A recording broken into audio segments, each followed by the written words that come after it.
taller than everybody else. He was good looking. He looked just like a king, just like they would want him to look. Nothing humble.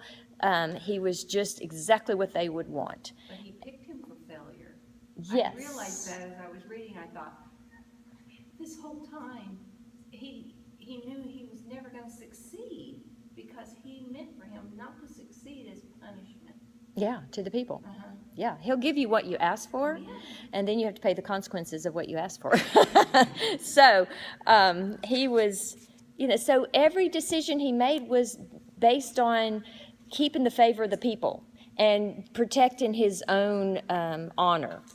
So he wasn't about to say, oh, well, that was a stupid decision I made to tell you not to eat honey. And he doesn't give mercy and grace because he's the opposite of what Jesus does. So if you get your position through people, then you've got to keep your position by making the people happy. So that cost him his life in the end. Okay, so what did the people do for Jonathan? They came to his defense, yes, because the people loved Jonathan and they thought, there's no way I'm killing him. So would Jonathan have made a great king? Yes, he would have made a great king. Okay, so let's turn over to 15. One day Samuel said to Saul, "It is the Lord who told me to anoint you king of his people Israel. Now listen to this message from the Lord. This is what the Lord of Heaven's army has declared. I have decided to settle accounts with the nation of Amalek for opposing Israel when they came out of Egypt." Okay, so do y'all know, right when they were going to go into the promised land for the first time, they sent in Joshua and Caleb and the 10 spies, and they came back and only 2 of them gave a good report, Caleb and Joshua, that's why I named my kids Joshua and Caleb. Not because they were spies, but because they brought a good report. That's what the nursery lady said at my church. Oh, you got 2 spies. I went, no, I have 2 good reports.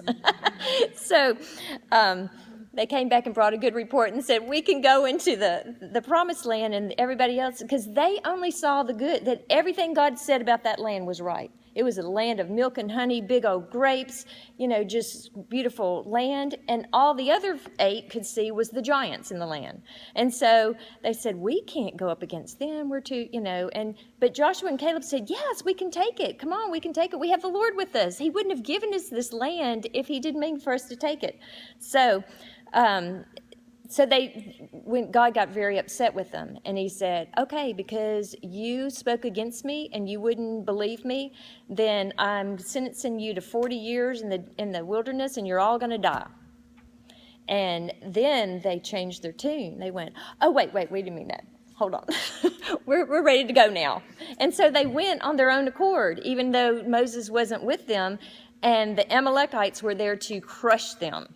And so God will raise up an enemy to, I'm not even going to say this because it might be listened to, but he will raise up an enemy in your land and to punish us, and then he'll punish that enemy for being used. It's really funny. He raises up a bad king and uses it to punish his people, and then he goes, okay, now I got to punish you for punishing my people.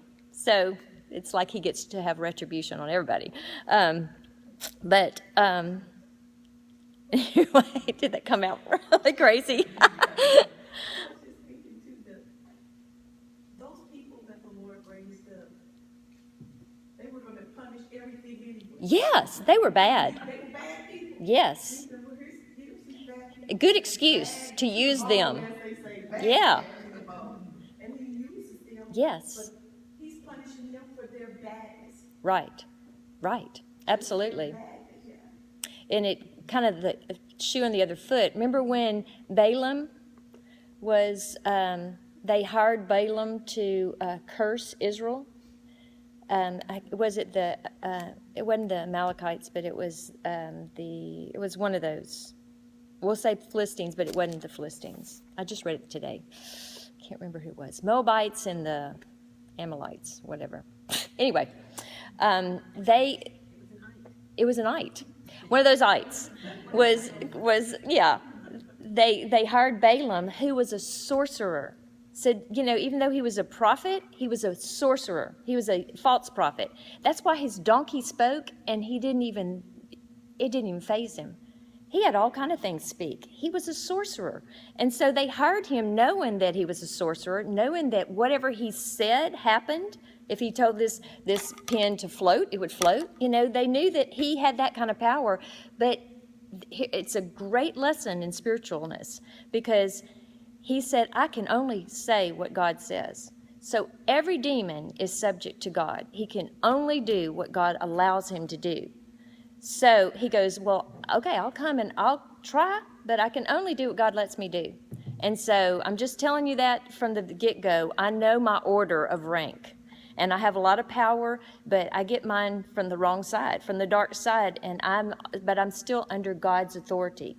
So it kind of messes with your mind. But so he goes out to curse him, and sure enough, what comes out of his mouth is blessing, and he hates it, y'all. He hates it. For one thing, he's not going to get paid, because that's what a sorcerer, he heals for money. Reiki healers heal for money. They're all over this city, and they will heal you, and they say they do it in the name of God, because only God can heal, but they don't come in through the door of Jesus.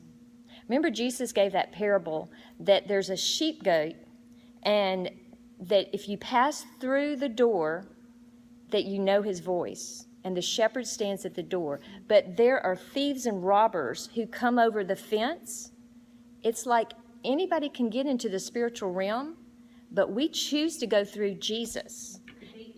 The gate is Jesus. The door is Jesus. Yeah, that's in Matthew. I just read Yes, that last week. yes.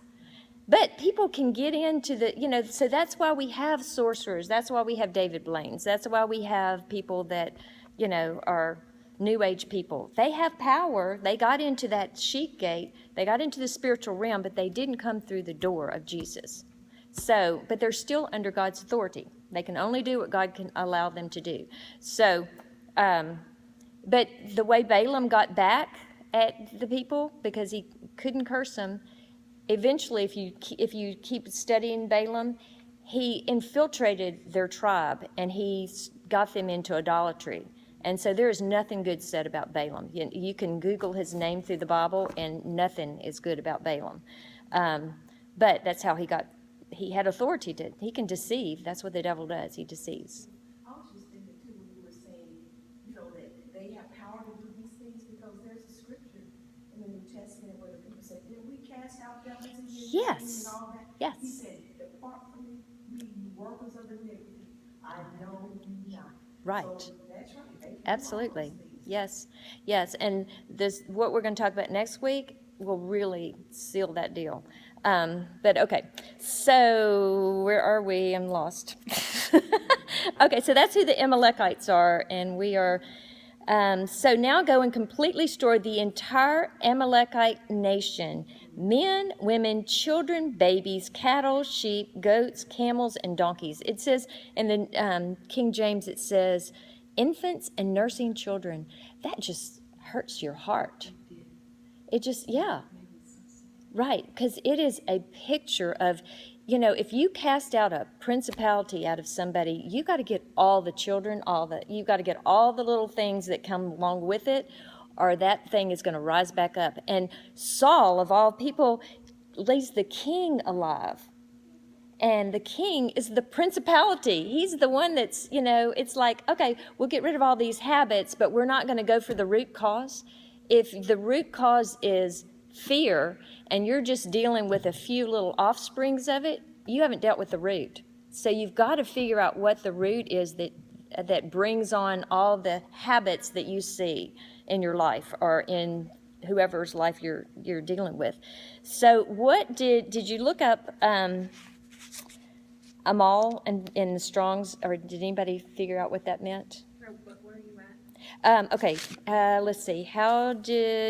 Okay, I'm sorry. What did God tell Saul to do? I just said it. Destroy everything. Yes, to destroy all the Amaleks and all, everybody that could breathe. So how did Saul disobey? He saved the king, Agag, and all the good stuff. Yeah. And he used the excuse that he was going to do what with that? He was going to offer as a sacrifice Yes, yes, Samuel's not yes. following his Lord. Right. He was not a true follower. So, very good. Thank you. All right, so did y'all look up what Amal means? It means perverseness. Perverseness. But I looked up what the Latin word says too. Mhm. It says it's perversus, means facing wrong way or askew. Yeah. So it's completely facing against what God wanted him to do. Right. If you look, Turned against. yes, yeah, he was totally turned against. He was only out for himself. He only wanted the kingdom for everything it could give him, not what he could do for the Lord. So I looked up, did y'all look up what perverse meant in the dictionary? Okay, what'd you get? It says showing a deliberate and obstinate desire to behave in a way that is unreasonable and unacceptable in spite of the consequences. Wow, that was good. That was really good. My dictionary said deviating from what is right and good, corrupt, wicked, perverted, practicing sexual acts that deviate from what is considered normal. Wow, do we not have that spirit in our land? Yes. So, that's why God said, destroy everything that breathes, because spirit comes out of breath, and just get it all. And he keeps the king alive. So let's read 15:10. Then the Lord said to Samuel, I'm sorry that I ever made Saul king, for he has not been loyal to me and has refused to obey my command. Samuel was so deeply moved when he learned this that he cried out to the Lord all night. Early the next morning, Samuel went to find Saul. Someone told him Saul went to the town of Carmel to set up a monument to himself.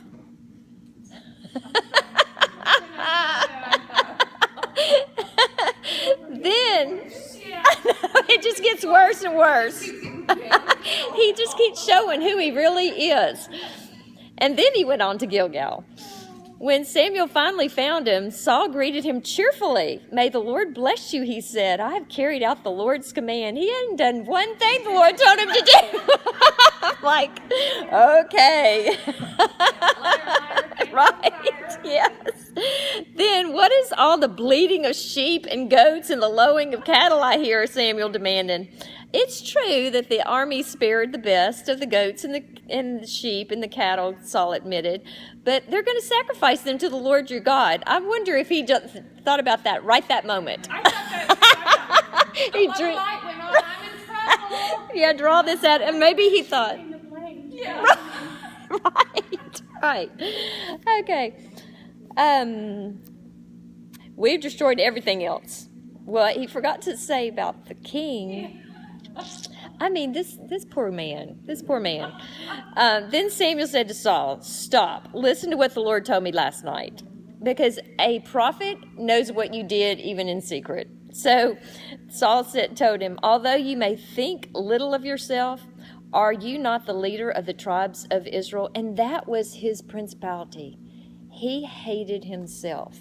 And self-hatred will lead to all kinds of trying to make yourself look good, trying to make everybody think that you're wonderful. If you hate yourself, you're going to have all kinds of demonic stuff following you. You've got to love yourself because God made you in the image of